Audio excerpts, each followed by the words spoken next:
So welcome students to this new lecture, and it is your module 2 cubic search method. And before this you will see their Newton-Raphson method, second method. So all these methods you have studied in your BTech course, so I will not repeat those methods in these lectures. You can read it from other sources because you already know those methods. And now here I discuss cubic search method, and it is actually just same as successive quadratic point estimation method that we did in our last lecture.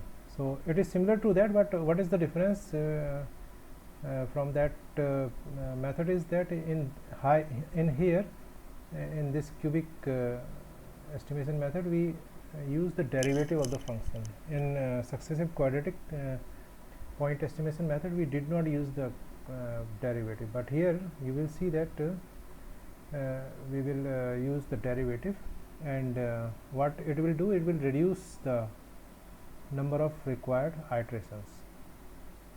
So what is the concept here, that here we approximate the function to be a cubic function. In quadratic estimation method you saw that we took only this thing, but here we are adding this term also. So this is the difference, that's why it is called, this is the cubic term, this is actually cubic term, so we call it cubic search method. And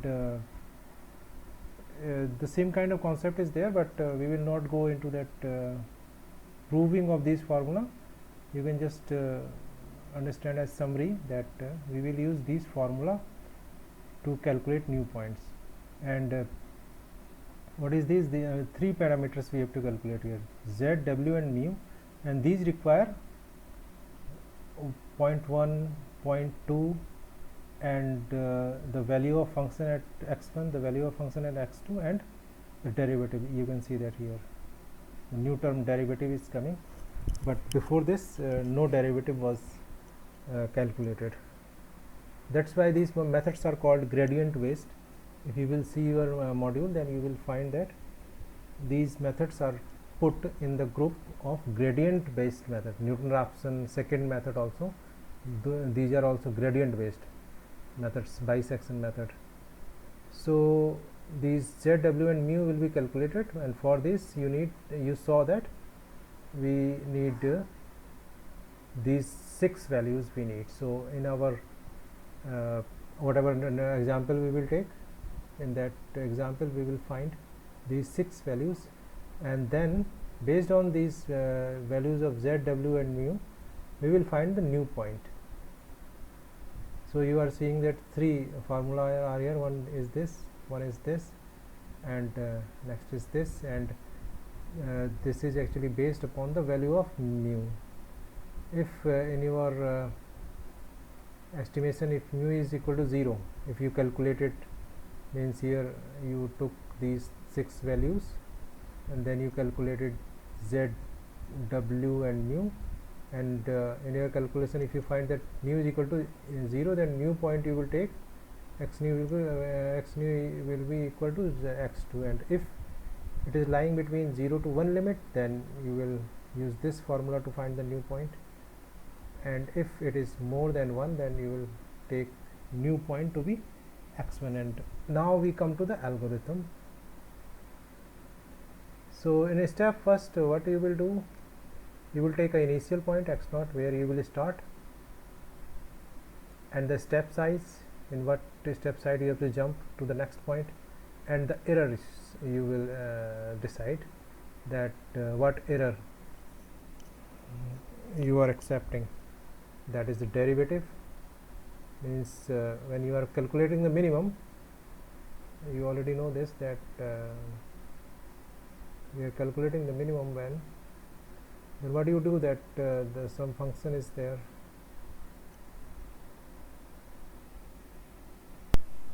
and it is like this, the function is this. So this is the minimum point. Here you see that it is equal to f dash must be equal to 0 at the minimum. But in your numerical estimation methods, when you iterate with the help of computer programming, you will not get it equal to exactly equal to 0, but you will get a value like this 0 0 0 0 2 like this. So here you have to decide that at what value you have to you will accept this value.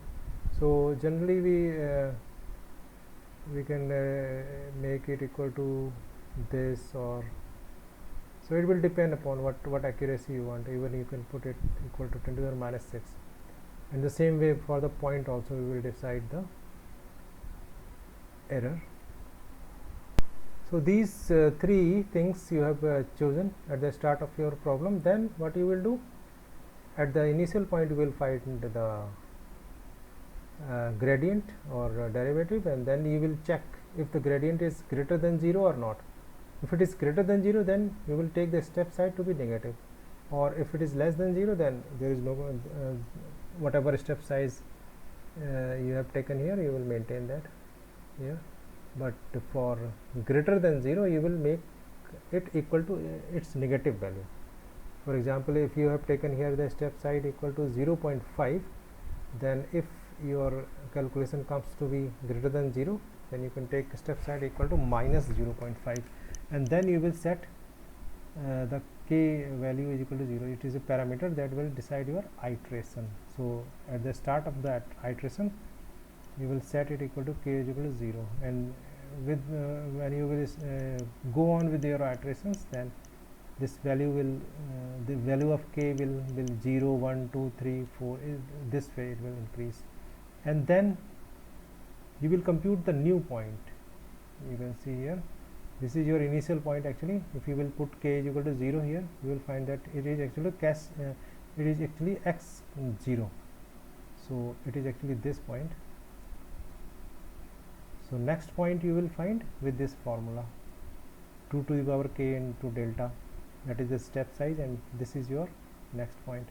Then you evaluate this, the gradient or derivative at that new point, and then you will take the product of these two derivatives, this derivative and the derivative this derivative, because you have at this time only 2 points.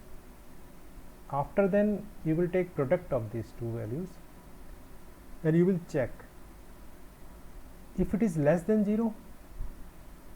If it is less than 0, then you will set things like this: x1 you will take this, and x2 you will take this, because we are changing the points now.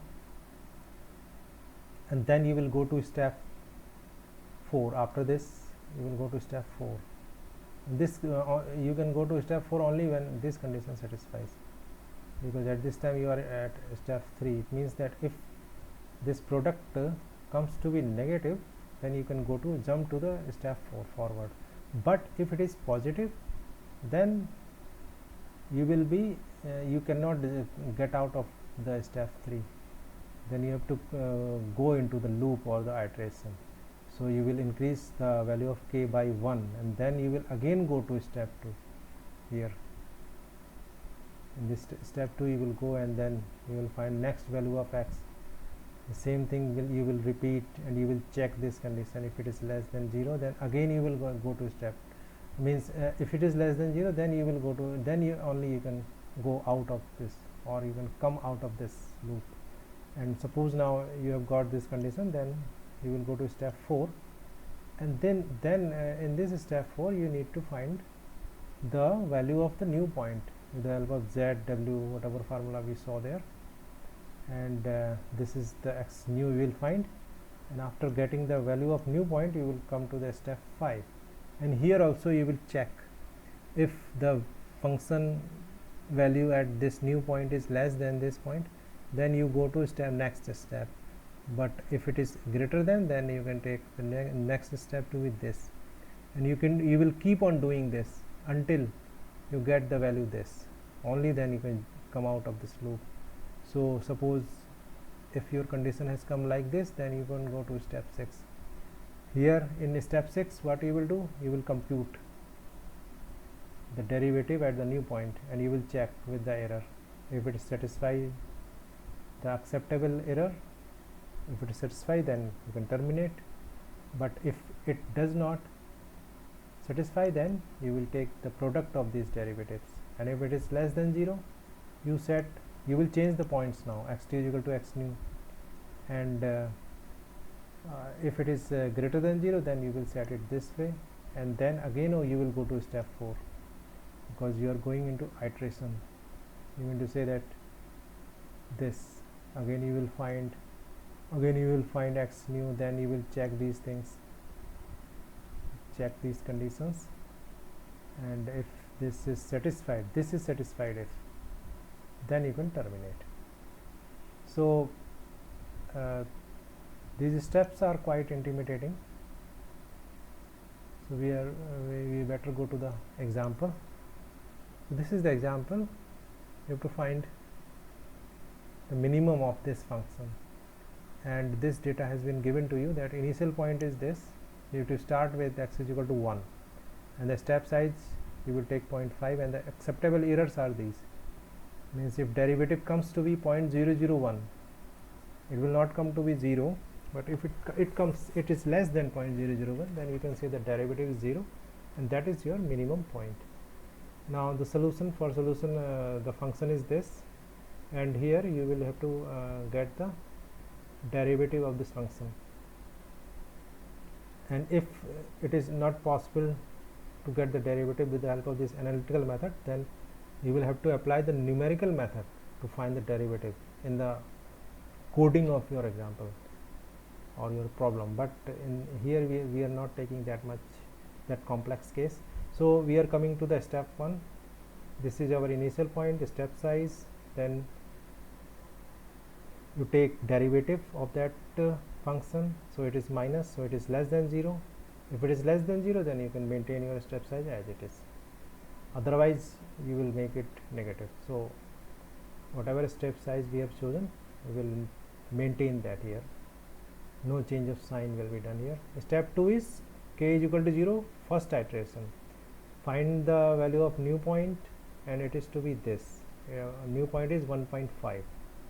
and step 3, you can find the value of derivative at this new point, it is minus 21, and then take product, it is greater than 0, and if it is greater than 0, then you have to come to step 2 again. You will iterate between this, in this loop you will go like this. So you will set the value of k increase by 1, and you will find new point, it is coming to be 2.5. again do the same thing, product greater than 0, go to the next, again go to the same loop, set k is equal to 2, and then at this set the point x3 4.5, and now its derivative and product is minus, this time it is negative. So when it comes negative, then you can come out of this loop. So we stop iteration between these points and we set. Now we are starting a new iteration now here. It was only for deciding 2 points, x1 and x2, and we decided this way, x1 is equal to x2 and x2 is equal to x3, 2.5 4.5, these are our 2 points. Now step 4, at these 2 points, get the value of function and get the value of derivatives. So I told you at the start that here we need 6 values. You can see here these 6 values you need actually. This f1, f2, x1, x2 for calculating this. So we have done it the same thing here, 3 and 3 6 values we need, and you put all these values in this formula.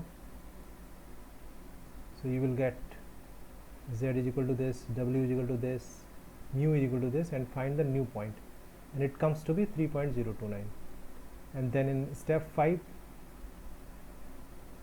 get the function value at this point. At this point, get the function value.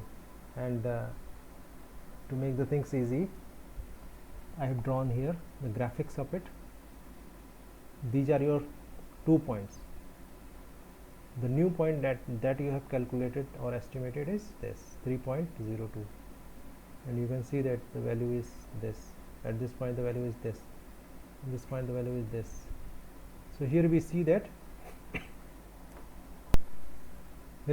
this value is greater than this.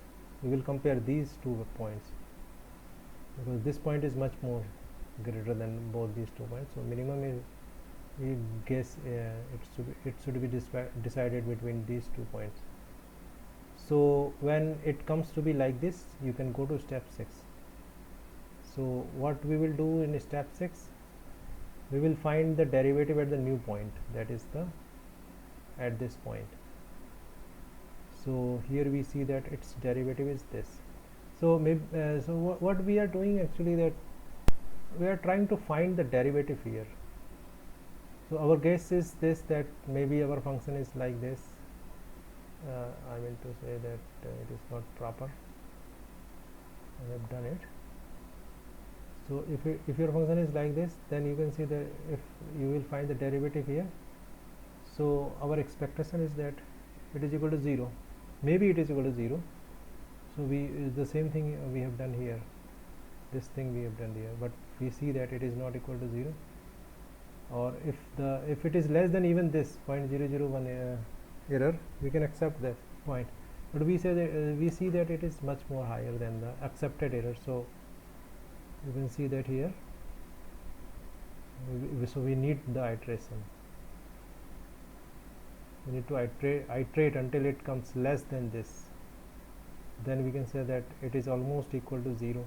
So how we do the iteration? For iteration, for what we do, that we will calculate this product, and if it is negative, then you can see it in the algorithm. Then you can set the x2 is equal to x new. So this is the thing, that first we were doing our calculation between these 2 points, x1 and x2, but now we have decided that we will do it between these 2 points. Okay, so that's why we have done this. X2 is equal to, so we are concentrating our attention between these 2 points.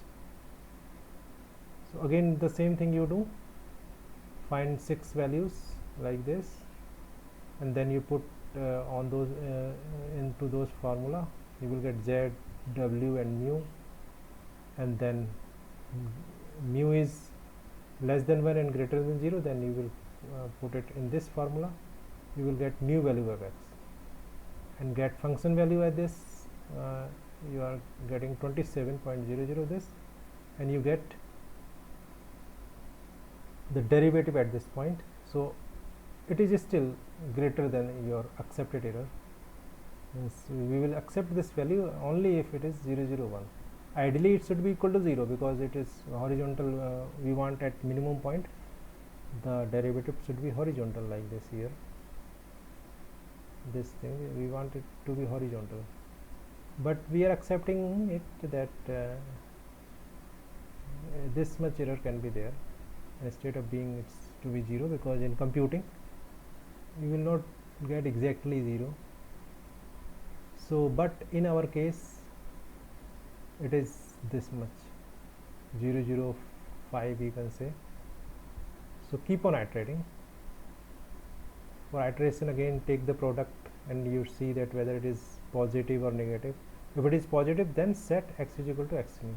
So what we have done here, that we were doing our calculation between these 2 points up to now, but now based on this product, this is positive. If it is positive, then we will set x1 is equal to x, or you can say that we will concentrate our attention between this. If it was negative, then we would make our attention between these 2 points.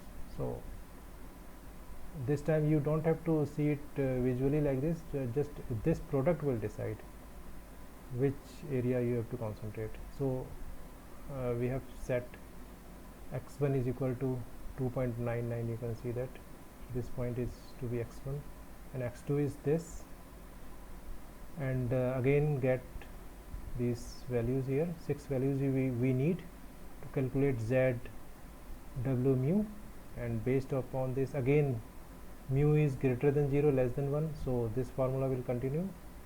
We have got x is 3, and then at this point the value is 27 of the function, and derivative value is this. You can see that 0.00000, so it's almost equal to 0. It means that it is horizontal line, so it is the point of minimum, and also it is less than our error. Accepted error is 0.001, so it is much more less than this, so we can accept this solution. And the answer is that the minimum exists at x is equal to 3, and the function value, minimum function value is 27. And if you will do this, means this question was very simple, just to tell you what is this, just to explain to you what this method is. So it was very simple, actually this function is very simple. You can easily find its minimum with the help of simple mathematical method, and you will find that it is minimum point will come at x is equal to 3. But if you will do, if you will get some very complicated function, then you can not solve it analytically, and you have to do coding for that, and you have to run the computer program. But here for understanding purpose you can go through all these steps.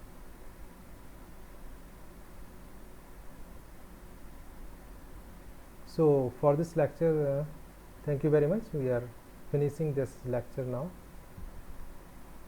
and also with this your module 2 is finished. Module 2 of your syllabus is finished with this lecture. Newton-Raphson method and second method you can do yourself. I will not repeat that. So thank you very much, students, for this lecture. We will soon start module 3.